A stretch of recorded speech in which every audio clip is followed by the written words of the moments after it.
les fonds européens, compte tenu des compétences qui nous sont attribuées, on a déjà débloqué près de 550 millions d'euros sur un certain nombre de dossiers qui sont sur le FEDER, FSE, FSAE. Ça représente grosso modo la moitié de l'enveloppe que nous voulons avoir jusqu'en 2020.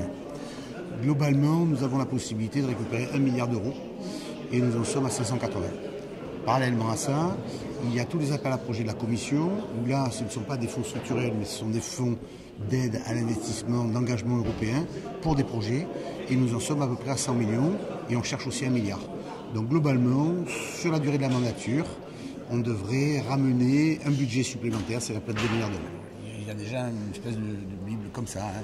Mais ça va du lycée de Barcelonnette avec le lavoir d'Embrun, avec la mise en place du Wi-Fi sur les Alpes, comme la mise en place à l'IHU de la recherche de monsieur le professeur Raoult à Marseille. Donc en fait, il y a la totalité de la gamme des tout petits projets dans l'arrière-pays de Provence-Alpes-Côte d'Azur, ou comme des grands projets d'université de recherche scientifique.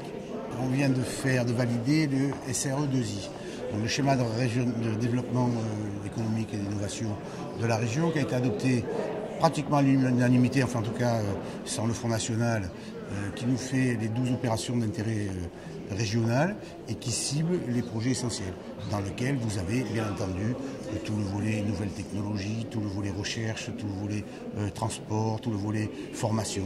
Et donc nous avons des cibles bien spécifiques dans le cadre de nos compétences, ciblées en fonction des moyens qui sont les nôtres, sur la base de 2 milliards de budget, sur ces 12 opérations d'intérêt régional.